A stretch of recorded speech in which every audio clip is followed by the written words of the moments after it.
Hello, you, and welcome back to the Voices of a Vic podcast. I'm your host, Ben Aiton, and tonight I'm joined by Joe Thomas as we talk about the exciting thriller that happened yesterday afternoon at Vicarage Road, where it finished Watford 0, Plymouth Argyle 0. It's not one for the history books, is it, everyone? But we thought we'd get back and do a match reaction because we've not actually done one since, I think, early on. When was it the last one we actually done, Joe? It's been a while. Swansea, the Swansea victory, the 1-0 win. So that was 2 weeks ago, and we've obviously had a few games since then. So wanted to make sure we actually got back this evening to put something out. But yeah, it's not a massively exciting one to talk about, as I mentioned. But firstly, happy Mother's Day to all the mums out there. Hope you've all had a fantastic day as well. Joe, how are you? Have you had a good Sunday afternoon, Mother's Day? It's been lovely, mate. Yeah. I've spoken to saw on FaceTime. It's been a nice day, mate. Saw the kids, went over, saw the girls' mum as well. Done all the standard stuff, as I said before we went on, and looking forward to chatting about the thrilling 0-0 draw yesterday, which was it's just a tough watching it at the moment. It's a tough watch at the moment, yeah. Especially we Watford tend to do this quite a lot. We do all right until Christmas time, and then it tails off, doesn't it? And we've seen it again happen this year.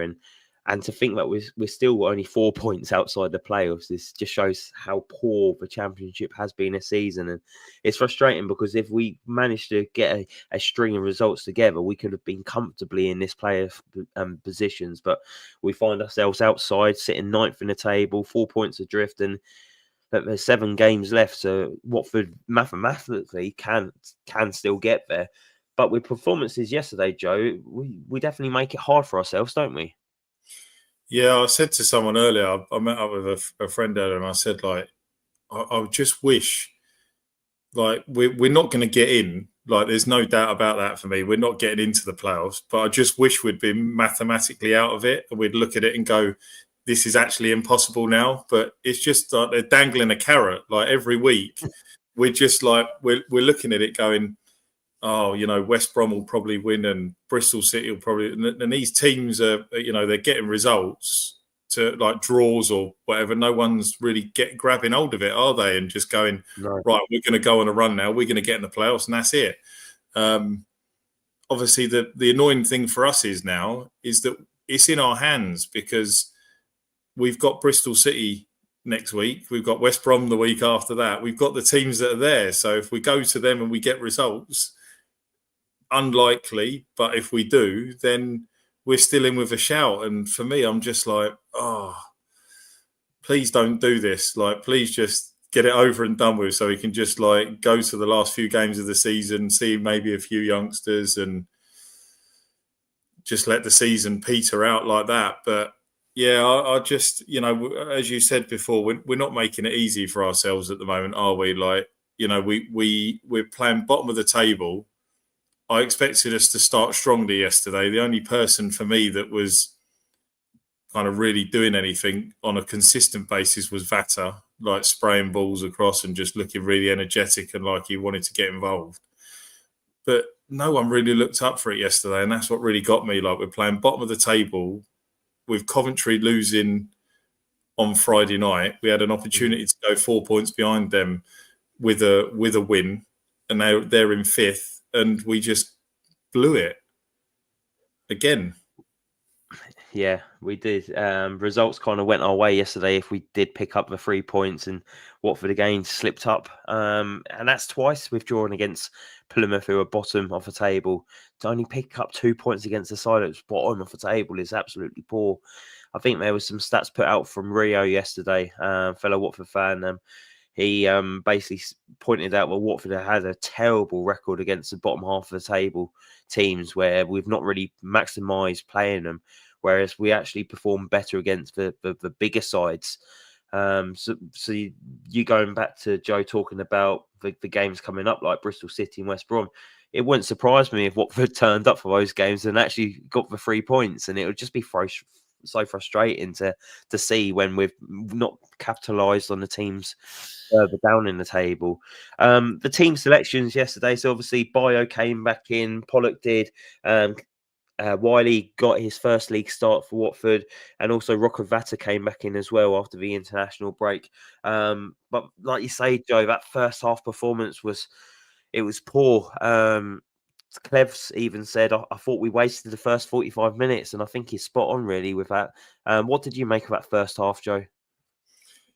Yeah, I fully agreed with everything he said yesterday. There's not really much you could say against it. I don't for the life of me, I can't understand how we're not making a keeper do anything. Like you said, we're playing bottom of the league. Like, why are you not doing anything? Like in an attacking sense, like it's got to be said for me now. And this, I don't know whether I can't see it happening while we've still got an opportunity. But for me, Bayo should not be anywhere near that starting 11 for me at the moment. Like, I know there's probably going to be people that will disagree. I just think he's just not good enough. He's not good enough. I mean, we'll talk probably about his opportunities later on more in depth, but for me, it's just his all-round play. I don't know if it was the second half yesterday. I'm just going to pick out an example because I know we won't probably talk about this specifically, but we had a chance where I think we were going to be maybe 4 on 2 or 3, and we were bringing the ball out, and Bayo's got it, and he somehow managed to run into whoever was running with him, and it went out for a throw to Plymouth, and it went the other way, and I'm like, what are you doing? Even the commentator went, I don't quite know what Bayo was doing there, and I'm just sitting there thinking, this is embarrassing. Like, we've got a chance to break here, and all of a sudden he's taken a heavy touch, and I think it might have been Sissoko, but he's run into somebody and it goes for a Plymouth throw, and I'm going, please, the ref misjudged that. I rewound it slightly and looked, and it was awful. Yeah, there was also a situation in the first half, I don't know if you remember it, where the ball was falling onto the edge of a box and Vata was about to unleash a shot, and Bayo basically took it off his toes, and then Rocco was basically having his arms down the side saying, what are you doing, mate? He just gets in the way, but we'll talk about Bayo a little bit more in depth in a little bit because I want to talk about him and his form lately. But yeah, the first half was poor, and it just goes to show that Watford fans were obviously singing "We've had a shot" bang on half time when Rocco Vata to that shot from about 35 yards out. Just showing frustration from home fans, Joe, because obviously playing bottom of the league, you've got to test the goalkeeper, like you've mentioned earlier, and it's poor not to be able to get into those opportunities. But then again, it's down to the personnel in front of the goal where we're not creating chances, maybe. Yeah, I mean, for whatever reason, like Georgie wasn't on it yesterday. I didn't think, like, he's been good in recent weeks. Maybe you can put it down to the fact he's travelled, he's played. I mean, in fairness, he only got 45 minutes in that last game, didn't he, for Georgia, because he got brought off because they were 5-0 up at half time or whatever it was. So the manager, whether he was concerned about a knock or he just was resting him, I just expected more from Chad Vikatsi yesterday, if I'm being completely honest. Like, I thought it was the perfect game for him. He's been shooting a bit more lately. We saw for Georgia, he didn't have any problem running off the length of the pitch and shooting from about 30 yards and hitting the crossbar, but very little in terms of balls in the box from him. I don't know about you yesterday, but there was something wrong with crossing and deliveries yesterday. Corners were really off, like weren't beating the first man. And when we were getting the balls on the edge of the box, rather than whipping a ball in, we were trying those dinky, floaty balls in and just trying to hope that it just picked someone out for it to go back across goal. And the all-round play and the structure of the lineup, the setup, and how we were trying to do things was just completely off for me yesterday. The only decent ball I can remember from yesterday into the box was from Wiley down the left-hand side in the second half when he found Sirielta, who knocked it back across the 6-yard box for Bayo to fluff his lines, where he should have done so much better, which was absolutely poor. But going back to the first half a little bit, we were lucky maybe to go in at 0-0. I think Plymouth were very good, dangerous on the counter attack. They got in a couple of times from behind. Excellent defending from Wiley and Siriota at times to keep it level, but equally Selvik again, Joe, who's showing to be such a brilliant and astute signing for Watford, showing why he deserves to be Watford's number one. And he picked up his 5th clean sheet in 9 games since he's joined the Hornets in January. But he made a fabulous save in that first half, low down to his left-hand side to push it out for a corner. But how impressive a game were you of him yesterday, just showing his calmness at the back and being called into duty when he needed to, and obviously making brilliant saves. Yeah, he that was a good save. That was the low shot from Ryan Hardy, wasn't it? And he got a good, strong left hand to it, I think it was. Yeah, it was a save I expected him to make. If I'm being honest, it was. I think it was the commentator had it spot on where he kind of fluffed it a little bit, but he still made a fantastic save. It was a good, strong hand. He made the decision earlier of where he was going to get down, and he got down to it and made the save, and that's all you can ask. There was a couple of other opportunities where just his all-round positioning, like there was I can't remember who played the ball through, but Siriota nicked it off either maybe Obafemi or Hardy, and they were going to have a shot at goal, clear shot at goal. But if you watch Selvik, he was ready to make the save should he have needed to. Like, I've watched Bachmann and Bond and things in the past, and this, I've got to say, Selvik for me, like you say, he's really like showing what a great keeper he is, like early doors for us. And it's not just a couple of games here and there where he's like flash in the pan, like he's doing it on a consistent basis. Like, crosses, we've said this many times, when corners are coming in, he's making the decision and he's punching the ball out. But whoever it is in front of him, whether it be Pollock, Abankwah, Siriota, and the fullbacks, like he's talking on a consistent basis with them. Like he's like saying where he wants the ball to go. If he's passing the ball out, if we're passing it across the back, he's kind of telling people where to put the ball. And for me, he's just bringing more and more confidence to that back line.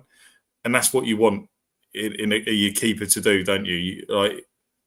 I just think, for me, Bachmann now, more than ever, I think it's just shown for me that he'll be gone in the summer. I think, I don't know about you with him and with Bachmann and Watford, but I think it's kind of spelling the end of his Watford career for me. No, definitely. I think obviously Selvik's made it very difficult for him to find his way back into a team. If we're talking about Jonathan Bond being in goal, then I think you'd maybe have a case for Bachmann to come back into the side. But with Selvik, he's performing at 8 out of 10 level week in, week out. He's so consistent. I haven't seen him have a bad game yet. I can't really recall him having an error, and I know I've probably just jinxed that, so apologies everyone, but he's been so consistent, and it's nice to have that consistency at the back, and credit to the back four as well, because they're making it easier for him as well. I do think we have tightened up a lot at the back, and that's credit to like the likes of a bank who's came in, but obviously he was suspended yesterday, so he wasn't involved. But I wanted to talk about Siriota as well, Joe. I thought he was outstanding yesterday. I thought he was really good. I worried going to the game yesterday, going, a bank was out suspended there. I think we might struggle. But I thought Siriota probably had one of his best games of the season yesterday. Yeah, I was really, like I say, I was impressed. Any ball that was coming across the box, he cleared.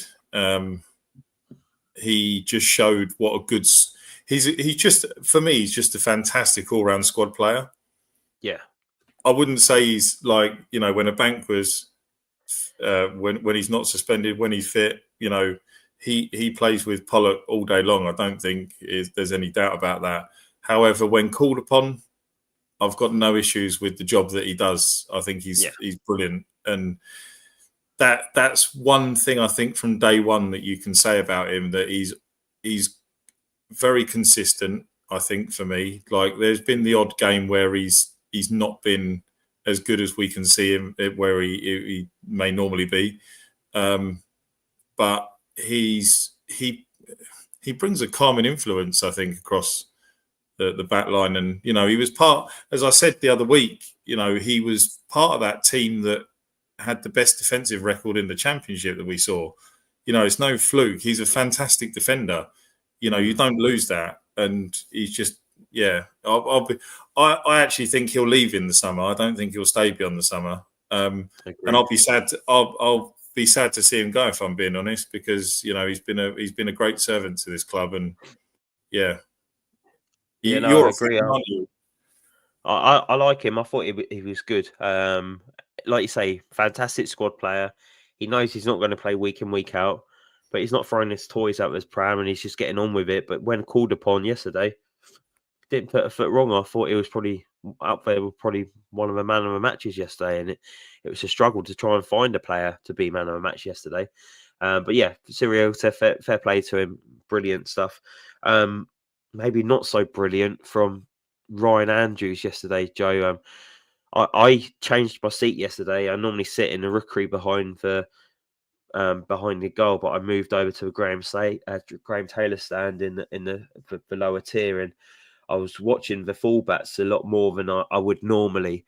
And he did have a bit of a stinker yesterday, especially the ball that he put out of play. At first, it was like, has he spotted someone down injured? Is that why he's passed it out there? But looking at it, I don't know whether he missed for a Watford player was a steward. Because where the ball ended up, there was a steward just behind him. So I don't know whether he's just seen the yellow jacket and played the ball out to him. But even so, he should be doing much better as a professional footballer. And I know he's got a lot of stick on social media in the last 24 hours.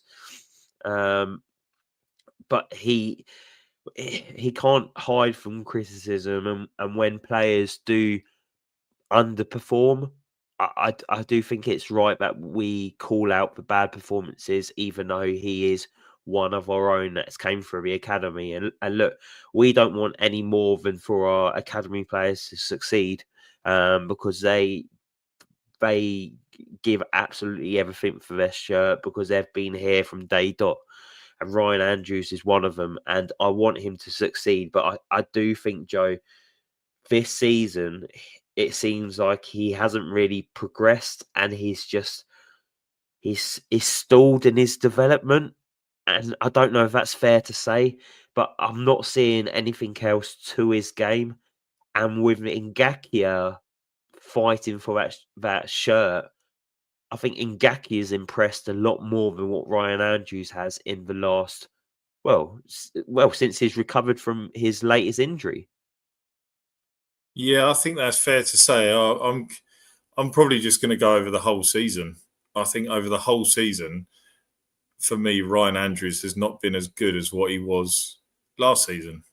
That's not, you know, that may be being really harsh. I mean, there's probably a couple of games where I think he has done really well and he deserves praise. And you can say, actually, you know, hands up, you've done well there. I can't think off the top of my head, but I do recall saying a couple of times that he has been fantastic.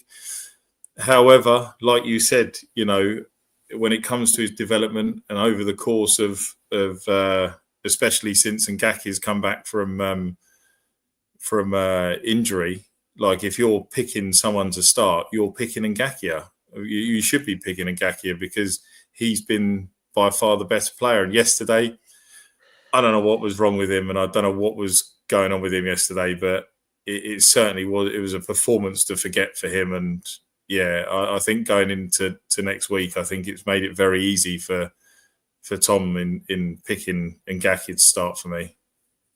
No, I agree. I do think that he was obviously substituted at halftime yesterday, but I do think that maybe he did pick up a knock halfway through in that first half, didn't he? He did pick up like a little injury where he stayed down, but he didn't receive treatment. But it took him a while to get back up and get back into position. So maybe that was why he came off. But even so, he didn't have a best of games yesterday. And I agree again. I think Jeremy Ngakia deserves to have that right back spot. And he showed second half why he should probably be starting as well. He was playing with a bit more urgency and a bit more care with the ball, and he was actually playing the ball to players' feet. And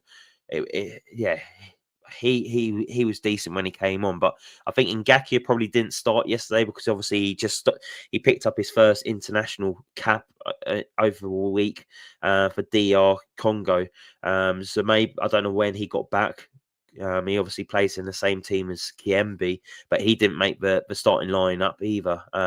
So maybe both of those got back late, and that's why they didn't start yesterday. So be interesting to see what team is thrown together for Bristol City. Second half was much improved, Joe. Just no cutting edge, really. It was that final ball into a box and well, not really the final ball into the box. Some of the balls into the box were brilliant. It was just the person on the end of it. And you spoke about him earlier, Bayo. He's on such a poor run of form now. And he is showing why he should not be anywhere near the starting lineup. And Dumbia must be sitting there chomping at the bits going, I walk back into this team. Yeah, I agree. You know, as soon as he's fit, he's got to start again for me. It's an odd one because you know the first opportunity that Bayo had. I mean, obviously, I can't really criticise him for the shot that was quite close to the keeper. I mean, there was no real. The angle was closed down really quickly. The keeper made it difficult for him there, so I can't really blame him for that. However, the first one was, I just don't know what he was doing. He just got it fluffed under his feet, didn't he? Was he not expecting it? And then the second one, I mean, it wasn't the most perfect ball that was played across the box, but you've got, as a centre forward, you've got to be expecting any kind of situation and ball in and around the 6-yard box and be ready for it. Have you not? Like, I don't know if I'm being overly critical there, but as a centre forward, you want your striker to be ready for a ball coming across the 6-yard box. And he just wasn't set. And I don't know what he was even trying yesterday with that. But yeah, Dumbia walked straight back into the team when he's fit. I mean, I don't think there's any doubt about that. I think, you know, from what we saw of him before he got injured, and you know what we know is going to be happening at the end of the season with Bayo leaving, I think Tom needs to play him to kind of get him ready for next season.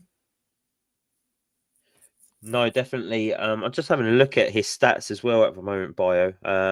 His last goal for Watford was away at Cardiff in that 1-1 draw, which was the 14th of January. So since then, it's been 1, 2, 3, 4, 5, 6, 7, 8, 9, 10 games that he's played in.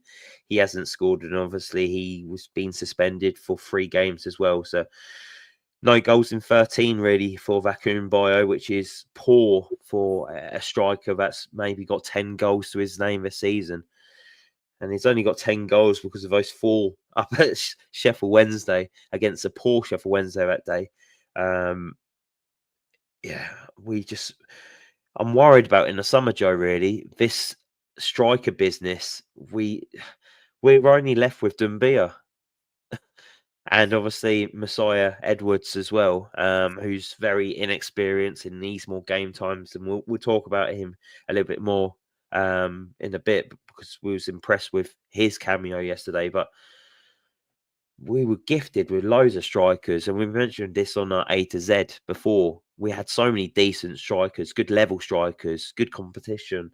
Now we've got Bayo and Dumbia, and Dumbia's out injured. He could come back soon, but it's poor, isn't it, Joe? And I guess it all goes down to recruitment. But are you counting down the days until Bayo ends up on that plane to Indonesia at the end of the season? Yeah, 100%. Like, I genuinely can't wait for him to go. I do wish him, despite all the stuff that's said, I do wish him all the best for his career moving forward. Like, I've got no doubt that in his head he wants to succeed and he wants to do well, but it's just not there. And I don't know whether that's, like, I was thinking this the other day and I kind of thought, if we still have people like Sarr João Pedro and in and around the squad and people that have left over the last few years, do you think we potentially, Bayo might be a little bit better and scoring a few more goals because the players of those quality are creating more opportunities within the side? We talk about him in a minute, but Sissoko starting on the right wing isn't the right option for Watford. That can't be an option. Like, it keeps happening, but that can't be an option. I don't know what we do to sort that out and get that sorted moving forward, but that cannot happen at Bristol City next week because it's offering nothing. Like, all the balls that we're trying to do stuff with, it's either Georgie trying to do it down the middle or going down that left side, and it just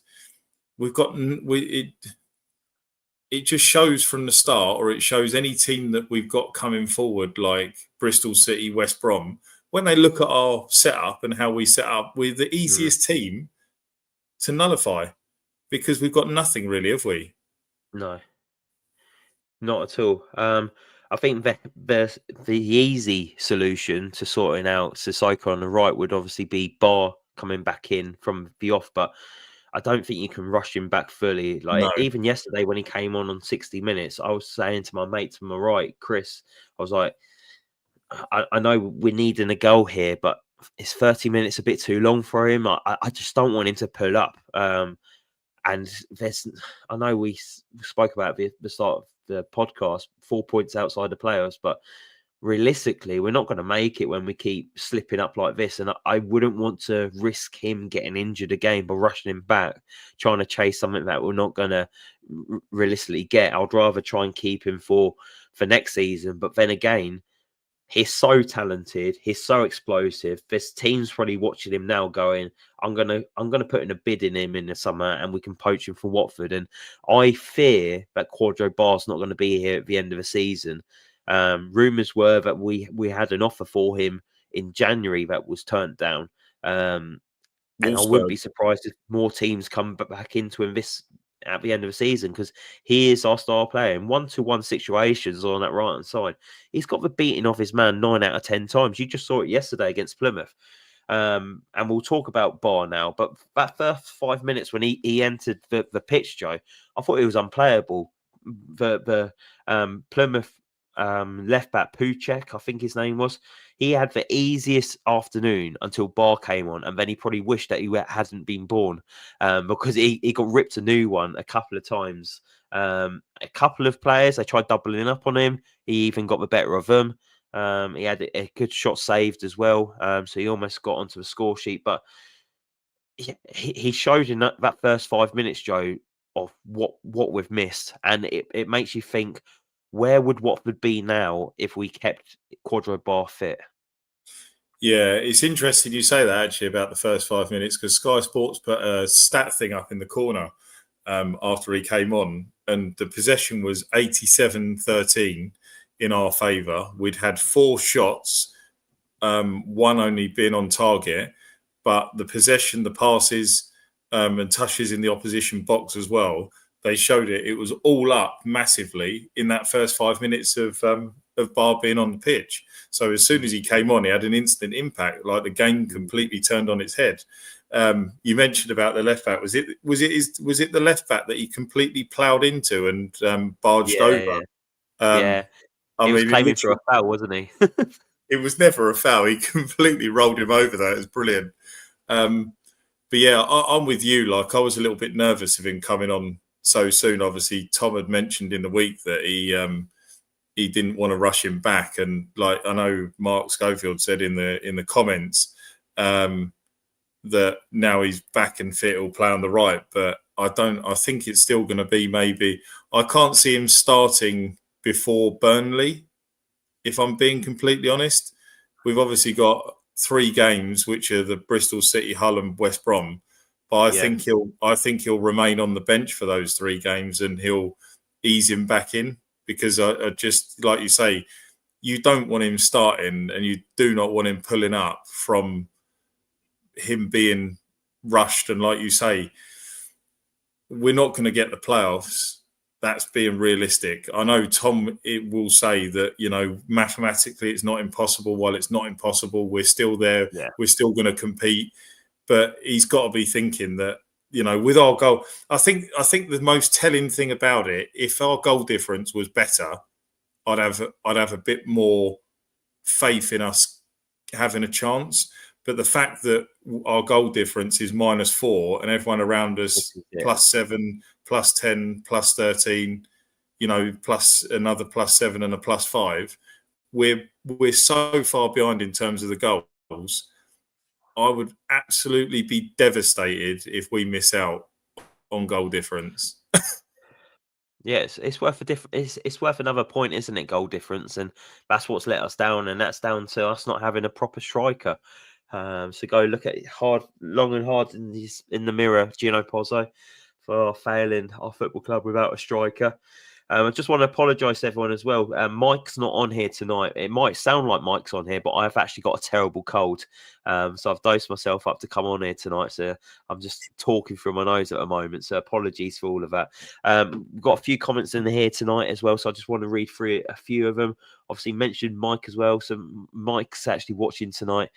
So cheers for getting involved, Mike. I can see you've updated your YouTube picture whilst you've been on air as well. Look at that one. He's got one with the missus, and then he's like, sod it, let's just put me running. So he's on that one instead. But yeah, he said, just think about how many points inside the playoffs we could have been in previous weeks. Results going our way, but we can't do our bit and actually win our games. Typical Watford. He's actually gone on to say, I'd play the young lad Messiah Edwards for the rest of the season. Mark Schofield as well. Hi, Mark. Hope you're well. He says another very disappointing result against a poor team following on from Millwall and Oxford United. Bayo, absolutely awful. I don't want to see him in a Watford shirt again, but doubt he will. He'll probably be starting away at Bristol City, won't he? And then the following Tuesday at home to Hull City. He's also said now Bar is fit, he will play on the right. Sissoko will revert to the middle. Mike's saying that glass, Ben. He's actually talking about the glass I got here. So Mike actually got me this glass for when he asked me to be his groomsman. So it's a engraved one with a Watford badge on the top. I'm surprised it's taken you this long to notice, Mike, because I use it every night. Every podcast I use it as well. So it will be here next week as well. Mark Schofield says, incredibly, with Coventry losing, we have closed the gap to 4 points. So we need to win at Bristol City. Bar can help us. We must not be on the beach already. Sorry. Then Mike even says, question to the floor. Do you not think sod it and throw him in Saturday? If we win and he helps us create chances of a hell of a lot more if he plays, is it worth it? I think it's relating to Bar there, Joe. Do you think just sod it and throw him in Saturday away at Bristol City? The only reason I'm going to say no is because I think that I wouldn't want to make the injury worse. I don't know how. Yeah. Obviously, we know it's a bad injury, but if he does it again and something goes horribly wrong and it makes it worse and he's out for more months because we've done something like that, that's the only reason I wouldn't want to. Just ironically, I always have the telly on in the background while we do the podcast, and it's the EFL games that they're going through at the moment. And actually, Watford Plymouth just come up. Like what a treat, eh? While we're doing the pod for 5 seconds. Do you know what? Actually, talking of like things on the floor, I've actually got a question for you, Ben, and I be interested to know what your opinion on this would be. Okay. We're obviously not going to get promoted. However, if Watford got into the playoffs, Watford went up. How do you think Gino Pozzo would heavily invest in the squad to make the squad a much better team than it currently is? Or do you reckon we would have the same dull summer and struggle for players and not get anybody in and struggle next season? That's a brilliant question. I wish you told me this before we went on air and I could have maybe thought about it a little bit more. Do I think he would invest? I don't think he would invest heavily. I think he would invest because you can't not when you're getting promoted to the Premier League. I think that he would know it's a massive gap from the Championship to the Premier League. And I think he would want to prepare for the Championship the following season. So maybe similar to what Luton's done. And although they've done a fantastic job being in a relegation zone, I think you would look to maybe bring in, well, actually, look at Sheffield United. Sheffield United are probably a good example. You kind of look to build for the year after. And I think maybe he would do that, but obviously he would look at the foreign markets and not the Championship markets that other clubs would do. So I think he's holding out for that golden ticket of getting promoted just to sell the club. I don't think he'll spend too much. But yeah, what do you think he'll do, Joe? If this situation did happen, I'd like to think that he would. I'd like to think that he would back Tom and he would give him something to kind of work with.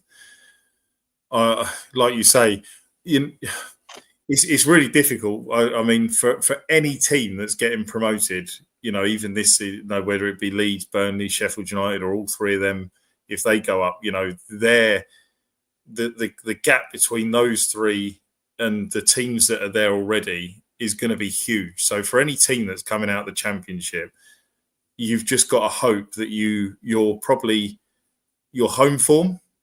You've got to rely on your home form, haven't you? And I've always been impressed with Watford at home, apart from that year where we were absolute tripe and we didn't do anything, So, yeah, I'd like to think that Gino Pozzo would put money into Watford, and because I don't think it would be a quick sale.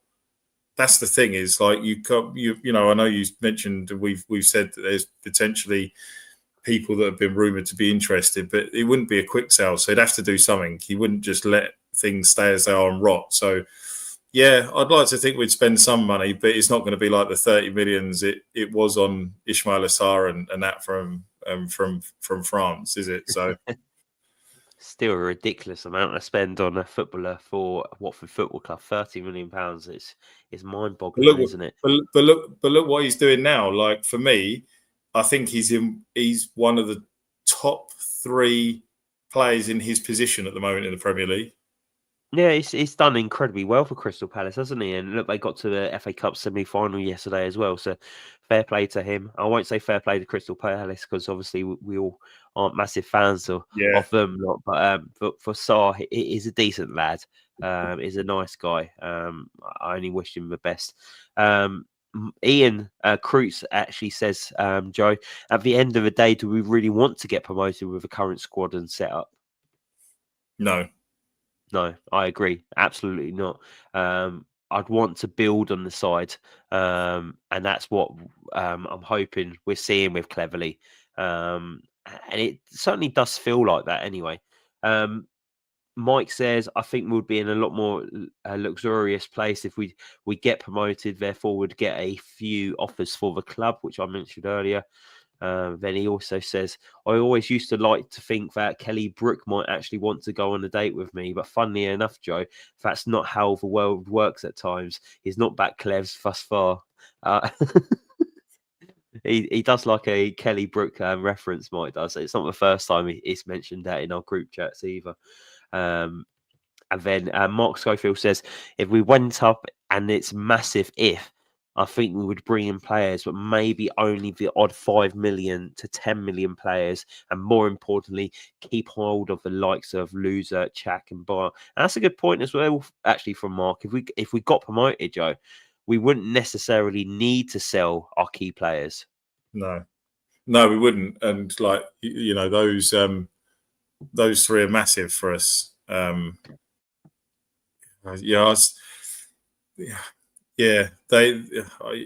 is spot on. To be fair, that is spot on. I do think that Loser, Chak and Bar would 100% stay with us if we went up. I actually still think, and this is a big call, but I actually think all three are going to be with us next season. A lot of people might disagree with that, but I actually think all three are going to be with us next season. I would love that to happen. I think we've got a chance of having 2 out of the 3. I think the one that would probably be more destined to leave I would say it's Imran Loser. Only You because reckon? he's only got a year left on his contract after the end of this season.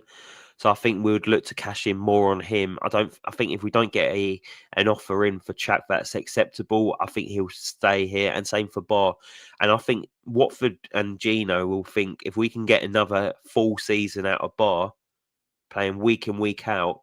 We've seen what he can do this season, but another season out of Bar, you could double your valuation on Bar easily. You can make more money out of him. So I think those two would stay. But yeah, interesting to know that you think all three would stay.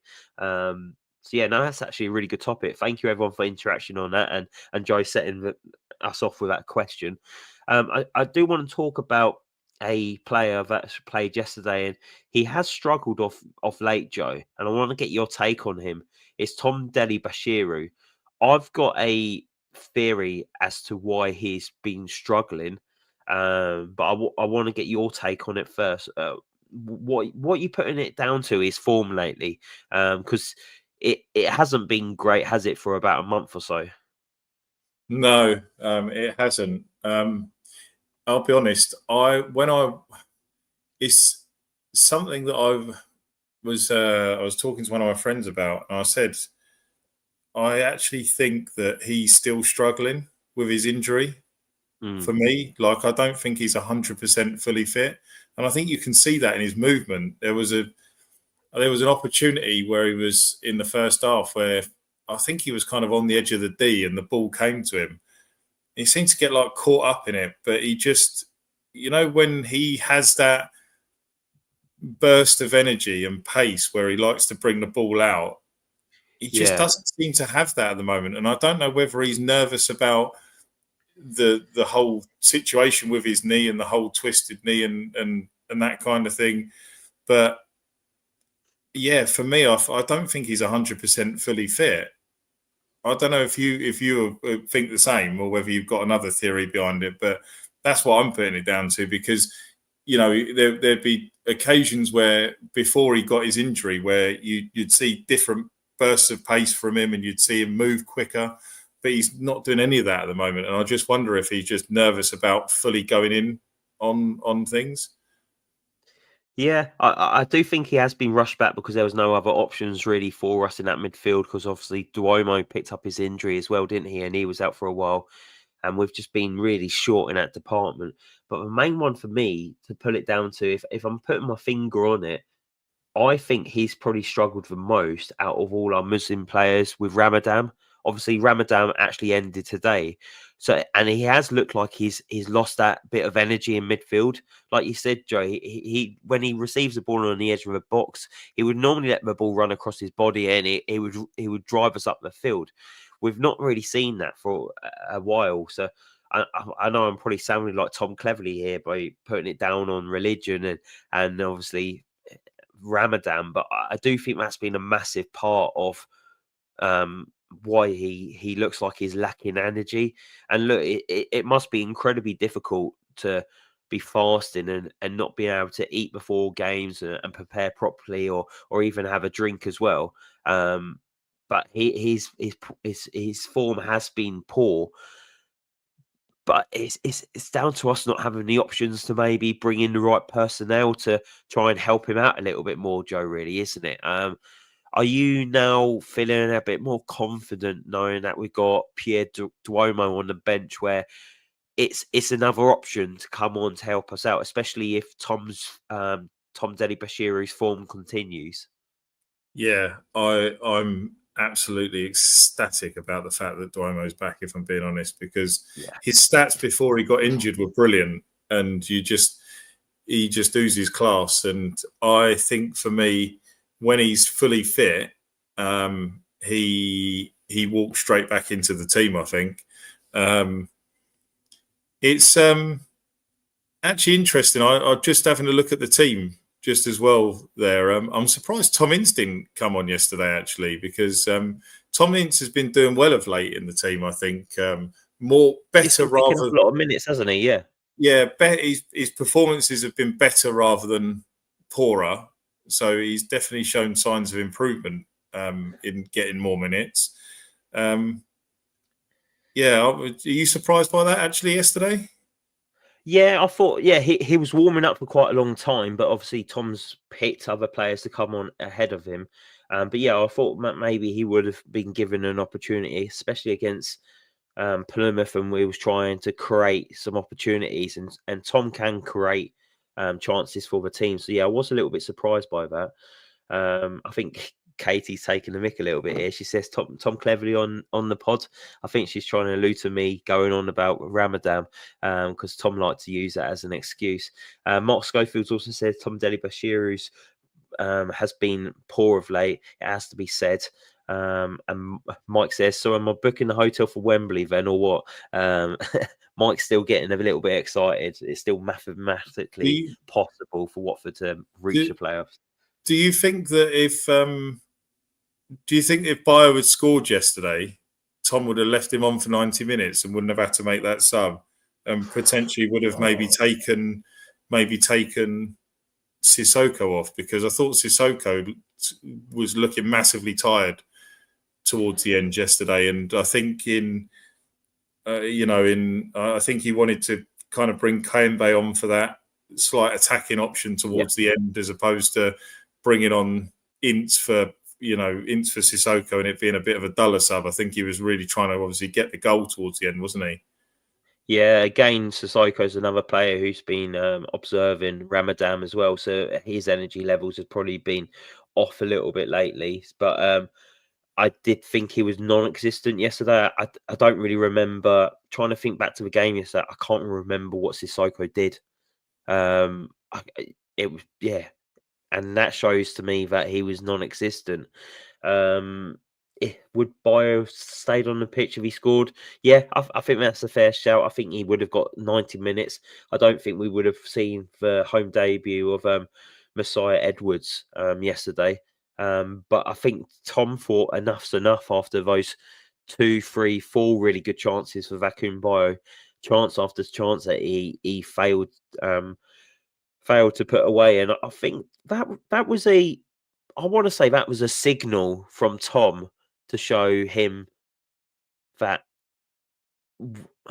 yes, we don't have any experienced senior strikers on the bench, but if you're not pulling up to the standards that we need on the pitch, I'm not afraid to swap you for an academy player. And I really liked that call from Tom yesterday.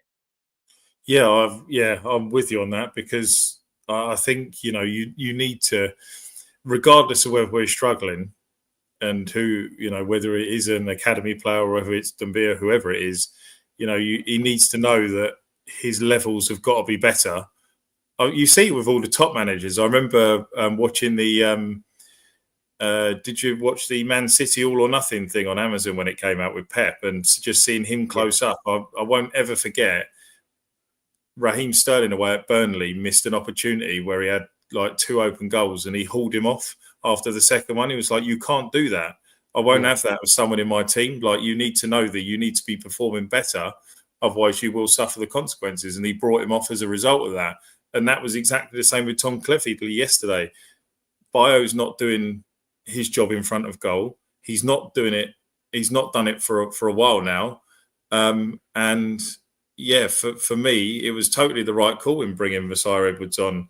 And, as we saw, like he actually gave everything, didn't he, when he came on? He really wanted to do well and show us that he's a good player.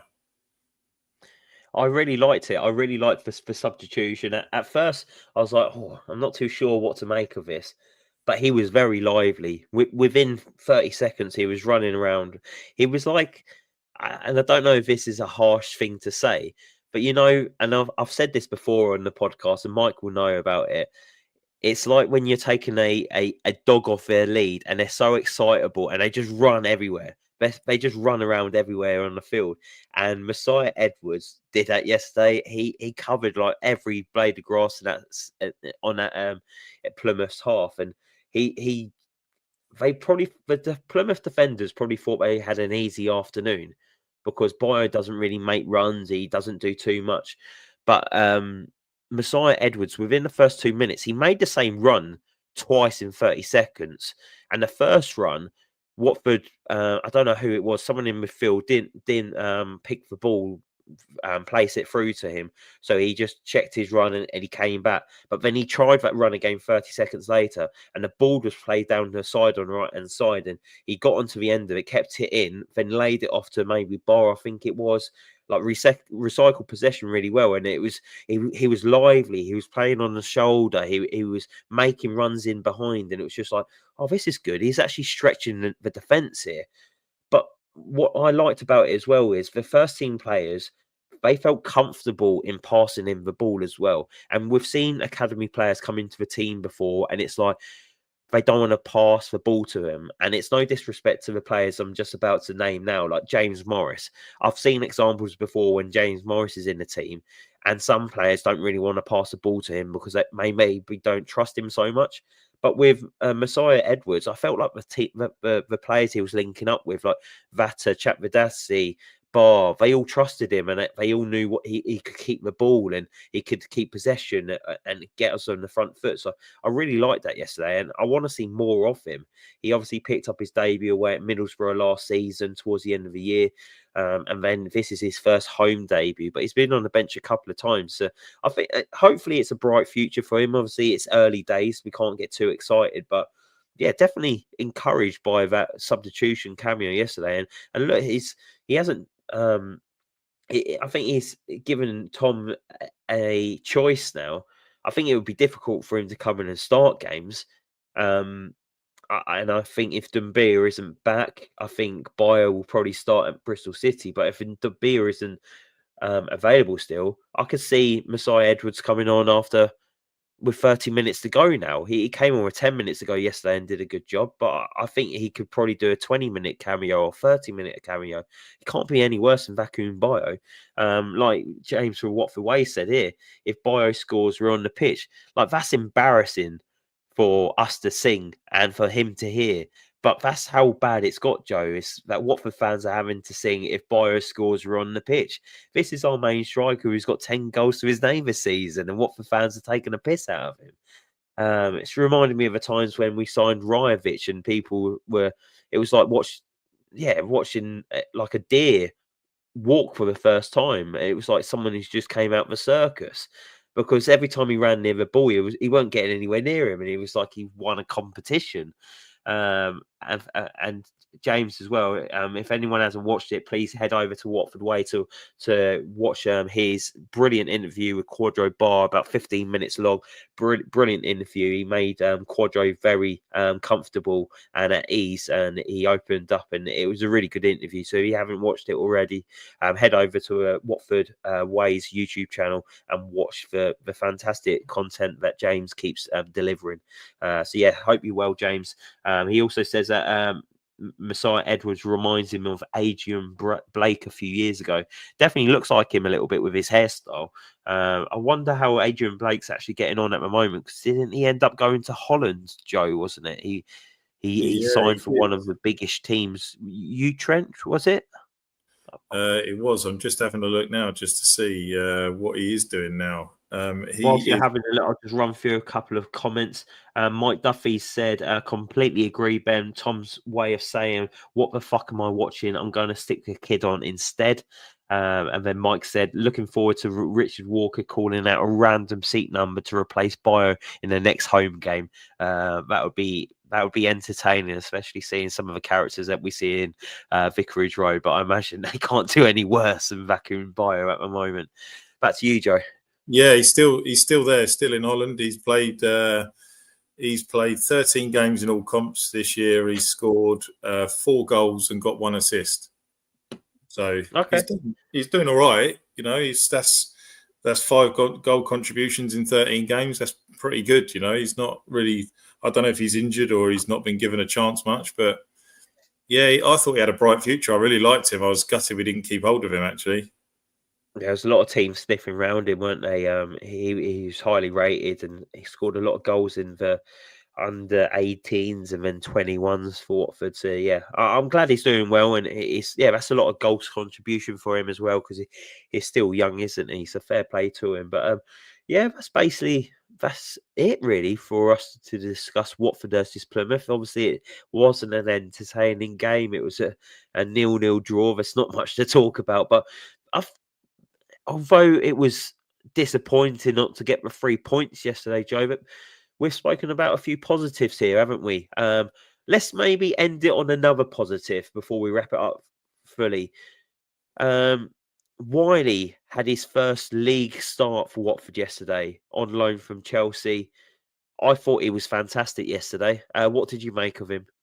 Yeah, I was really impressed with him. I actually thought he moved the ball about really well. I was actually really impressed with how comfortably he looked on the ball. He clearly looks like he's fitting in really well with all the players. Like they seem really at ease with him. One like you just mentioned about Messiah Edwards wanting to give him the ball. It's the same with Wiley yesterday. There was a lot of movement from him. I like him, and it'll be interesting actually because I think we've mentioned it in our group chat. I think Cam said that he thinks that he'll remain with us next season. Yeah, I've heard whispers about that as well from other people as well, that there might be some kind of arrangement for him to be here next season. I'd be more than happy with that based on what I've seen of him so far. Whether that stays, it'll be interesting to see what he does if he's. Do you think he'll be the left-sided starter for between now and the end of the season now? I think after yesterday's performance, yes. Whether he can keep that consistency, because he's obviously returned from injury, hasn't he? He was out for a while. That's why his loan spell was cut short over in France. But if he can keep this consistency, then I can't see why not. Tom likes to change his fullbacks after like 60 minutes anyway. So I think Larouci will still get a lot of game time. But yeah, for me, he would probably be the starter so far, but I'm not going to get carried away. And I saw Cam's tweet earlier saying that he's not going to get carried away either because we've got excited over Jamal Lewis before and then Yasser Larouci. And these players haven't really gone on to have fantastic spells at the club. Yasser Larouci, I would say, is probably an upgrade on Jamal Lewis, but he's still definitely got his flaws. But Caleb Wiley, if he can carry on, with his performances that we saw yesterday, then why not? The only thing I'll say is, Joe, is it was against bottom of the league Plymouth Argyle. What can he do away at Bristol City, who are banging form? And okay, they lost 1-0 yesterday, but they are really fighting for that playoff spot, and it'll be a difficult game at Ashton Gate, won't it? Yeah, I've just got visions in my head that Watford are just going to do the most Watford thing possible. Go to Bristol City, nick a 2-1 or 1-0 victory.